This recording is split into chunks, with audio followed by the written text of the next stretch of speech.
로마서 9장 6절부터 13절까지 말씀을 함께 읽겠습니다. 그러나 하나님의 말씀이 패하진 것 같지 않도다. 이스라엘에게서 난 그들이 다 이스라엘이 아니요 또한 아브라함의 씨가 다 그의 자녀가 아니라 오직 이삭으로부터 난 자라야 내 씨라 불리르라 하셨으니 곧 육신의 자녀가 하나님의 자녀가 아니요 오직 약속의 자녀가 씨로 여기심을 받느니라. 약속의 말씀은 이것이니 명년 이때에 내가 이루리니 사라에게 아들이 있으리라 하심이라. 그뿐 아니라 또한 리브가가 우리 조상 이삭 한 사람으로 말미암아 임신하였는데 그 자식들이 아직 나지도 아니하고 무슨 선이나 악을 행하지 아니한 때에 택하심을 따라 되는 하나님의 뜻이 행위로 말미암지 않고 오직 부르시는 이로 말미암아 서게 하려 하사 리브가에게 이르시되 큰 자가 어린 자를 섬기리라 하셨나니 기록된 바 내가 야곱은 사랑하고 에서는 미워하였다 하심과 같으니라. 아멘. 네, 우리가 9장부터 11장 사이에 있는 말씀은 이스라엘 문제를 다루고 있다, 이렇게 말씀을 드렸습니다. 그러니까 구원은 엄밀히 말하면 이스라엘 백성들로부터 시작이 된 거죠. 왜냐하면 하나님께서 이스라엘을 선택하셨고 그들에게 계속해서 말씀을 해 주셨고 그 민족을 통해서 메시아가 나오게 하셨고, 그런데 바울이 복음을 전하면서 보니까 유대인들이 복음을 거절하는 것이 너무 일반적이고 이방인들이 복음을 받아들이는 것은 굉장히 빠르다, 이런 것을 경험하면서 그러면 만약에 내가 전하는 복음이 이 구약 성경으로부터 시작해서 이스라엘 백성들로부터 시작해서 지금까지 온 건데 지금 보니 이스라엘 백성들이 복음을 거절한다면 그러면 하나님께서 이스라엘을 버리신 건가? 이런 이제 질문을 하게 되는 거고, 그러는 가운데 바울은 거기에 이제 답을 내리고 있는 거예요. 그 이스라엘 문제에 대해서 답을 내리고 있고, 그것이 이제 9장, 크게 말하면 11장까지 다 이제 그런 이야기를 하고 있는 거고요.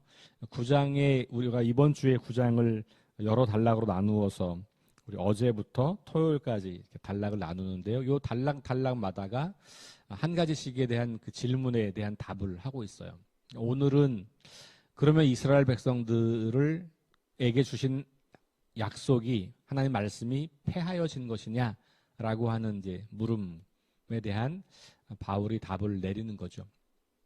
그러니까 여기서 하나님의 말씀 이렇게 되어 있지만 이 말씀은 일반적인 말씀 전체를 말하기보다는 언약이라고 말할 수 있고, 그래서 그것은 이제 9절에 보면 약속의 말씀은 이것이니 이렇게 선명하게 나오죠. 그 약속이 뭐냐 하면 아브라함에게 자식을 낳게 하겠다. 너의 태로부터 많은 자녀들이 나오게 되고 그 뒤로 이어서 바닷가의 모래알처럼 하늘의 별과 같이 많은 후손이 있겠다. 이것이 이제 약속이었단 말이죠. 그리고 그 하나님의 약속이 취소된 거냐, 그 질문을 하고 있는 거고, 바울은 당연히 그건 아니다 라면서 이제 자기의 논의를 전개하고 있는 거예요. 자, 그래서 6절부터 보시면 하나님의 말씀이 폐하여진 것 같지 않도다. 그러니까 많은 사람들은 그런 질문을 하고 있어요. 그런데 바울은 그렇지 않다라고 말을 하는 겁니다. 그러면서 폐하여지다라고 하는 이 단어는 사라지다, 혹은 문자적 의미는 어디로부터 떨어지다, 이런 말이에요. 그러니까 성경에서 보면 이 단어가 어디에서 많이 쓰이냐면 꽃이 떨어지다, 꽃이 지다, 이런 말이에요. 그러니까 붙어있던 것이 떨어져 나가다, 이런 거. 또 하나는 사슬에서 벗어나다라고 할 때도 이 단어를 쓰기도 하고요. 그 다음에 조금 더 포괄적 의미로는 본래의 목적이나 방향으로부터 멀어지다라고 하는 의미를 가지고 있는 단어예요. 그러니까 약속에서 하나님 말씀이 폐하여졌냐라고 하는 말은 그러면 이스라엘 백성들이 하나님 약속으로부터 멀어졌느냐 이런 말이기도 하고 그 약속으로부터 떨어졌느냐 떨어져 나갔느냐 이런 말이기도 하고 그 약속으로부터 벗어나게 되었냐 이런 말이기도 한 거죠. 그런 동일한 단어가 여기 폐하여지다라고 하는 단어로 쓰고 있어요. 자, 언뜻 보기에 당시 많은 사람들과 유대인 그리스도인과 이 바울에게는 또 이방인 그리스도인들에게는 언뜻 보기에는 이스라엘과 맺은 하나님의 언약이 취소가 되거나 폐기가 된 것처럼 보입니다. 하나님께서 이스라엘에게 복을 주시겠다고 약속했고 그 복의 내용의 시작은 자녀에 대한 축복이었고 그것이 아브라함이 나이가 많아서 아이를 낳을 수 없는 그때이지만 약속을 하신 거거든요. 내가 너를 통해서 복을 주고 너의 자손들을 통해서 복이 되게 하겠다. 복의 근원이 되게 하겠다. 이런 말인데 이거에 대한 결과가 이제 좋지 않은 거죠. 바울이 보기에 또 그 당시 유대인 그리스도인과 이방인 그리스도인 보기에 그것이 아닌 것 같은 거예요. 사실 오늘날도 많은 사람들이 구약을 무시하는 경우들이 많잖아요. 구약을 잘 읽지도 않거니와 구약에 대한 것들은 구약은 율법이니까 폐기되는 거고 신약은 복음이니까 받아들이는 거고 이렇게 오해하는 분들이 많은데요. 이거 옛날부터 바울 시대 때부터 있었던 오해 중에 큰 오해 중에 하나고 이미 바울은 그 문제를 다루었다라고 볼 수 있겠어요. 자, 6절에 보면 바울이 여기서 그게 아니다라고 말하면서 논리를 전개하는 첫 번째의 이야기는 뭐냐면 문자적인 이스라엘이 다 이스라엘이 아니다라고 하는 거예요. 그러니까 이스라엘이라고 말할 때 문자적 의미, 다시 말하면 혈통적으로 이스라엘 사람들 혹은 혈통은 아니었지만 할례를 받거나 아니면 그래서 할례를 받고 나서 유대인이 되고 유대교인이 되고 그리고 나서 또 절기를 지키고 안식일을 준수하고 요게 이제 유대인이 되는 조건이거든요. 혈통은 달라도 그 세 가지를 잘 지키면 유대인이 되는 거예요. 그러니까 그런 것 가지고 겉으로 보기에 보여지는 자격 이것 가지고 이스라엘이라고 말할 수 없다. 바울은 그 얘기를 하는 겁니다. 그러면서 혈통적 이스라엘이 아니고 영적인 의미에서 약속을 신뢰하고 그 약속에 따라서 이루어진 사람들이 바로 이스라엘이다. 이렇게 이야기를 하는 거예요. 그러면서 이스마엘과 이삭 이야기를 하는 거죠. 여기 8절에 육신의 자녀가 하나님의 자녀가 아니요 오직 약속의 자녀가 씨로 여기심을 받았느니라 이 말씀이 있잖아요. 그 앞에 7절로 올라가면 아브라함의 씨가 다 그의 자녀가 아니다. 아니 아브라함의 자녀면 다 이스라엘이 돼야 되는데 아브라함의 자녀 중에서도 이스라엘이 아닌 사람이 있다. 이런 얘기예요. 그러면서 오직 이삭으로부터 난 자라야 내 씨라 불리리라. 그러면 이삭 아닌 아들도 있잖아요. 이스마엘. 그리고 그 이후에 태어난 아들도 있을 거 아니에요. 그런데 이삭으로부터 난 자라야. 하나님의 약속은 아브라함의 약속은 이삭을 통해서 성취된 거고 그 이삭의 후손들 이렇게 나가는 거란 말이죠. 그러면 이스마엘은 아브라함의 아들이긴 아들이지만 약속의 아들이 아닌 거예요. 특별히 이스마엘은 여러분이 아시는 것처럼 하나님의 약속을 신뢰하고 기다려서 낳은 아들이 아니고 그걸 불신해서 이게 말이 안 되잖아. 너무 오래 기다렸는데 아직도 안 되잖아. 왜 하나님은 약속했는데 안 지키시지? 그래서 자기 힘으로 그 약속을 성취하려고 했잖아요. 그래서 자기의 방법을 쓴 거죠. 그렇게 해서 태어난 아들이 이스마엘이에요. 그러니까 하나님께서 이 이스마엘이 아니라 이삭을 통해 다시 말하면 다 포기하고 있을 그때 불가능하다고 여겼던 그때 약속이 성취된 자녀가 이삭이라는 거죠. 그러니까 이스라엘은 다 이스라엘이 아니고 그 약속을 따라 낳은 자, 아브라함의 후손 중에서 그 약속을 따라 낳은 자. 그래서 이삭 이렇게 이야기를 하는 거고 8절에 육신의 자녀가 하나님의 자녀가 아니요 약속의 자녀가 씨로 여김을 받는다. 이렇게 해석을 하는 겁니다. 그 약속은 뭐냐 하면 사라에게 아들이 있으리라 했던 거예요. 근데 이스마엘은 사라로부터 나온 아들이 아닌 거잖아요. 자, 또 하나 이야기하는 것이 뭐냐면 이제 이삭의 아내, 그러니까 이삭과 리브가에게서 나오는 자식들. 여기서 아들이 둘. 여기는 사실은 어머니는 동의를 해요. 리브가의 뱃속에서 두 아들이 동시에 나오죠. 쌍둥이가 나온단 말이에요. 야곱과 에서라고 하는 쌍둥이가 나오는데 여기에 이 쌍둥이가 나올 때 뱃속에 있을 때 이 뱃속에서 두 쌍둥이가 막 싸우는 것 같은 느낌을 받은 리브가가 하나님께 질문을 하는 그 장면이 창세기에 보면 나온단 말이에요. 그 질문할 때 하나님께서 말씀해 주신 게 여러분 12절 말씀이에요.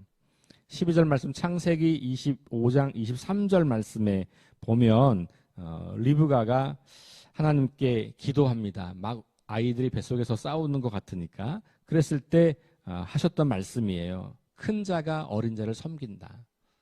이게 그 이야기고 그 다음에 13절에 나와 있는 내가 야곱은 사랑하고 에서는 미워하였다 하신 것 같으냐 이 말씀은 말라기에서 이 창세기 이야기를 재해석한 거예요. 말라기는 언제냐면 이스라엘이 완전히 멸망하고 북왕국 남왕국 다 멸망하고 포로로 살던 시대예요. 그 시대 때 이스라엘의 회복을 꿈꾸던 그런 예언자 중에 한 사람인데 이스라엘의 멸망의 역사를 해석하면서 하나님이 야곱을 선택했다는 이야기를 하고 있는 거죠. 그러니까 바울은 지금 구약 성경을 인용하면서 그 구약 성경을 재해석하는 거예요. 구약 성경을 재해석하면서 그리스도를 통한 복음을 설명하고 있는 거죠. 이스라엘 백성들을 버린 거 아니다. 너희의 행위에 이스라엘 백성들의 행위에 따라서 버리는 거 아니고 내가 선택한 그 선택 그리고 약속한 그 약속은 계속 이어져 내려오고 있다. 다만 너희들이 그것을 잘못 이해하고 있는 거다. 그래서 문자적으로 이스라엘 그러면 무조건 다 하나님의 약속의 백성이라고 생각을 하고 한 배에서 태어난 아들이면 다 그런 사람이라고 생각하지만 하나님은 하나님 나름대로의 선택과 계획을 가지고 있어서 그 선택을 이루어 가시는 분이다. 하나님의 약속은 폐기된 것이 아니고 그 약속은 여전히 유효하게 흘러가고 있다. 이런 이야기를 하는 겁니다. 그러면서 특별히 누구를 겨냥하는 겁니까? 이스라엘 백성들에게 하는 이야기니까 어떤 생각, 이스라엘 백성들이 갖고 있는 어떤 생각이냐 하면 이건 앞에 이미 나왔던 부분이죠. 앞에는 뭐라고 말했냐면 육체의 할례를 받은 사람이 이스라엘이 아니고 마음의 할례를 받은 사람이 이스라엘이다. 이런 말씀을 했단 말이에요. 같은 맥락이에요. 그러니까 혈통적 유대인 혹은 유대인이 되기 위한 자격 조건을 성취한 것. 다시 말씀드리면 할례를 받고 음식법을 지키고 절기를 지키는 요 세 가지 기준을 충족시키면 유대인이 되는 거고 그러면 구원이 있다 이렇게 믿었던 거거든요. 그러니까 외형적 조건으로 하나님의 백성이 될 수 있다고 믿었던 그런 이스라엘 백성들에게 야 너네가 유대인이라고 해서 특정 민족이 되었다고 해서 특정 인종이 되었다고 해서 그래서 너희가 하나님의 약속을 물려받는 사람들이 되는 게 아니야. 그 이야기를 계속해서 하고 있는 거죠. 그럼 그 이야기에 숨겨져 있는 건 뭐예요? 예수 그리스도를 믿는 믿음. 그리고 실제로 저 앞부분에서 했던 이야기는 뭐였냐면 행위로 말미암는 구원이었어요. 유대인들에게는. 왜냐하면 유대인들이 율법을 지킨다고 말하면서도 그들이 해당했던 율법은 이 세 가지 딱 제한했거든요. 유대인이 되기 위한 조건으로서의 율법. 다른 나머지 율법들, 뭐 이웃을 사랑하거나 무슨 뭐 이런 여러 가지 율법들은 지키지 않으면서도 유대인의 자격을 얻는 데 필요한 율법만 지키면 된다고 여겼던 그런 사람들에게 너희가 율법의 행위로 의롭게 함을 받는 거다라고 하는 말씀을 유대인들에게는 했던 거잖아요. 그러니까 그 율법의 행위라고 하는 그것은 자격이 아니라 하나님의 은혜로 그리고 믿음으로라는 말과 같은 말로 연결이 되는 거고, 그걸 이방인들에게 가면 바로 유대인이 되지 않고도 할례나 안식일법이나 음식법을 지키지 않고도 믿음으로 구원받는 거야 라고 하는 이야기로 연결되는 거죠. 약간 반대 이야기 같지만 그것이 통합이 된다, 그런 이야기를 이제 이미 앞에서 드렸었고, 지금 여기서도 그 첫 번째 이야기를 이제 하고 있는 거죠. 너희가 이스라엘이라고 다 이스라엘이 아니야. 너희가 민족적으로 유대인이라고 또 종교적으로 유대인이 되었다고 해서 그게 되는 게 아니고, 겉모양이 아니라 실제 너희에게 나타난 그리스도를 받아들일 때 그런 사람들만 하나님의 약속의 자녀가 되는 거야. 그러니 약속은 유효한 거고 너희가 그 약속을 이해하지 못하고 있는 거다, 이렇게 이야기를 하는 겁니다. 자, 결국 바울은 끊임없이 구약 성경과의 연속 선상에서 복음을 설명하고 있는 거죠. 그럴 수밖에 없는 게 예수님이 구약의 예언을 따라서 나오신 분이고, 그렇죠? 그 예수님을 보내신 분이 세상을 창조하신 하나님이시고, 이게 다 연결되는 거죠. 그래서 오늘 이 이야기를 통하여서 다시 바울은 이스라엘 백성들의 이 문제에 있어서 혈통적 혹은 이 외형적 자격으로서의 그런 기준을 만족시키는 것만 가지고 하나님의 약속의 자녀가 될 수 없다, 이런 이야기를 반복하게 되고, 그렇다고 해서 그것이 약속이 폐해지는 게 아니고 그 약속은 여전히 이어져 가고 있다라고 말을 하고 있는 거죠. 오늘 우리에게도 시사하는 바가 굉장히 크죠. 나는 구원받았어라고 하는 이유가, 여러분들, 난 구원받았어, 그렇게 말할 때 그 근거가 뭐예요? 나는 매주 교회 나오잖아. 난 세례 받았잖아. 나는 뭐 무슨 은사가 있잖아. 난 11조 잘 하잖아.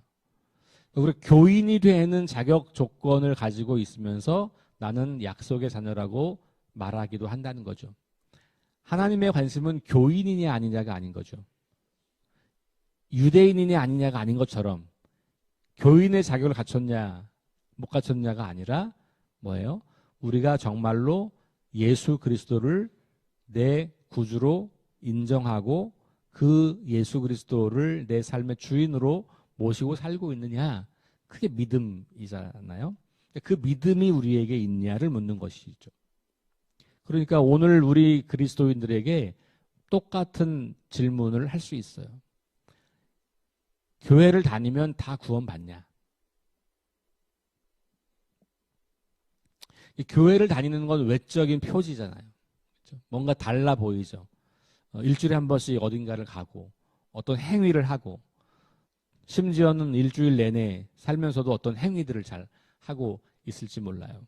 근데 그 행위가 과연 예수 그리스도를 믿는 행위로부터 나오는 거냐, 아니면 다른 어떤 것이냐. 너무 오랫동안 습관이 되어서 안 하면 좀 찝찝해서, 아니면 이것이 율법이라고 하니까, 아니면 이것이 구원받는 길이라고 하니까, 뭐 이런저런 여러 가지 이유를 갖다 붙일 수가 있겠지만, 결국 핵심은 우리가 하나님의 약속의 자녀로서 구원에 이르게 되는 것은, 바울은 계속해서 말하는 것이 하나님께서 우리에게 주시는 예수 그리스도, 그분이 메시아로 우리의 삶의 주인으로 오시는 그분을 인정하느냐의 문제와 연결 짓고 있는 것이죠.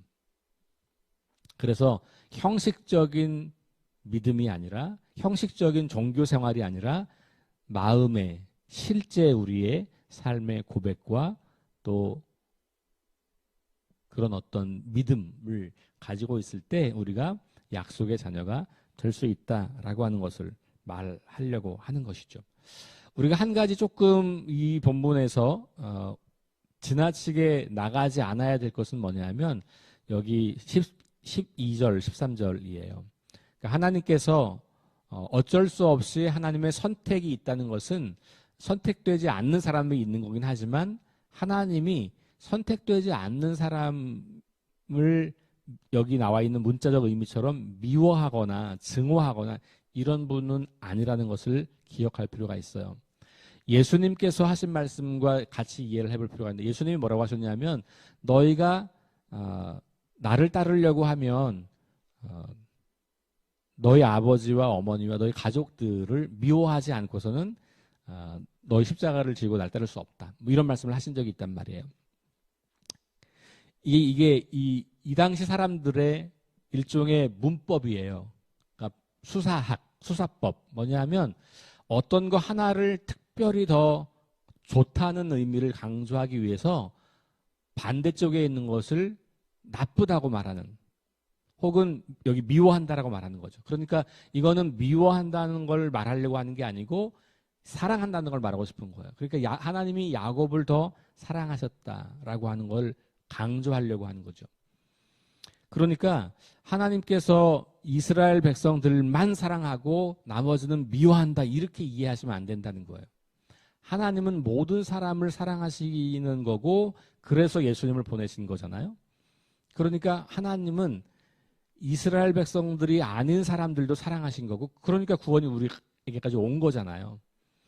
그래서 하나님의 이 사랑, 보편적 사랑, 하나님의 크고 위대하신 사랑, 모든 사람을 구원하시려고 하는 하나님의 그 긍휼하심을 이런 표현들로 제한하지 않는 것은 굉장히 중요하다라는 전제를 좀 말씀을 드리면서 그러나 어쨌든 이것은 하나님의 주도적인 선택과 하나님의 주도적인 계획이 있다라고 하는 것을 강조하는 거죠.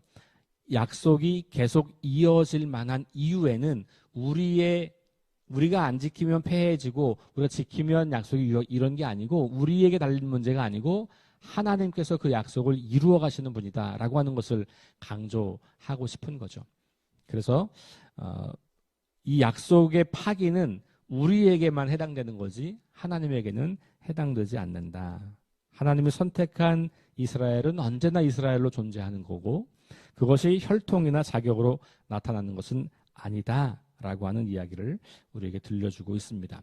오늘 이 말씀을 들으면서 특별히 9장부터 11장 이번 주 이 말씀들을 계속 읽어가면서 그리스도인으로서 우리는 어떤 모습일까? 만약에 바울이 오늘날 와서 우리에게 복음을 다시 설명하려고 할 때 오늘날 우리 그리스도인들을 향해서는 어떤 말을 할까라는 맥락에서 관심 가지고 바라보면서 우리 자신을 살펴보는 그런 한 주간이 되면 좋겠습니다. 기도하겠습니다. 하나님 감사합니다. 복음이 이스라엘을 넘어서 이방에게까지 전달되면서 많은 유대인들이 그 복음을 받아들이지 않고 거절하고 또는 박해하는 것을 바라보면서 하나님의 구원의 계획 안에서 이스라엘은 이제 버려진 것인가? 오래전에 약속했던 그 약속은 무효가 되는 것인가? 그렇다면 하나님은 과연 신실하신 분일까? 라는 질문을 하게 될 때 바울은 그렇지 않다라고 답변을 하면서 하나님의 약속의 말씀은 약속의 자녀들을 통하여서 그 약속을 신뢰하고 그 약속을 믿는 그 자녀들을 통하여서 이어져 가고 있다는 것을 들려주시는 그 말씀을 우리가 오늘 함께 했습니다. 우리가 그리스도인으로서도 내가 외형적인 조건을 갖추었기 때문에 하나님의 약속의 자녀가 된다고 그렇게 믿고 살아왔던 것은 아닌지 우리 자신을 돌아봅니다. 실제로 그 약속을 신뢰하고 그 약속에 우리 자신을 내어 맡기는 삶을 살지 않으면서도 조건을 충족하기 때문에 기준을 충족하기 때문에 외형적 모습이 그리스도인이기 때문에 우리가 구원을 받는다고 말하고 있는 것은 아닌지 조심스럽게 우리 자신을 살펴보며 예수 그리스도를 신뢰하고 믿는 그 믿음을 다시 회복하기를 갈망합니다. 주님 오늘도 우리와 함께하여 주옵소서. 예수님 이름으로 기도합니다. 아멘. 우리 함께 네 가지 기도 제목 가지고 함께 하시면서 기도하시고 개인 기도하고 돌아갑니다. 성령의 능력으로 하나님 나라를 증언하고 살아내게 하소서. 하나님 말씀이 기준이 되게 하소서. 질병과 연약함으로 고통당하는 사람들을 치유하여 주소서. 전쟁과 자연재해와 가난과 억압으로 고통당하는 지구촌 이웃들에게 은혜를 베푸소서. 우리 함께 합심해서 기도하겠습니다. 하나님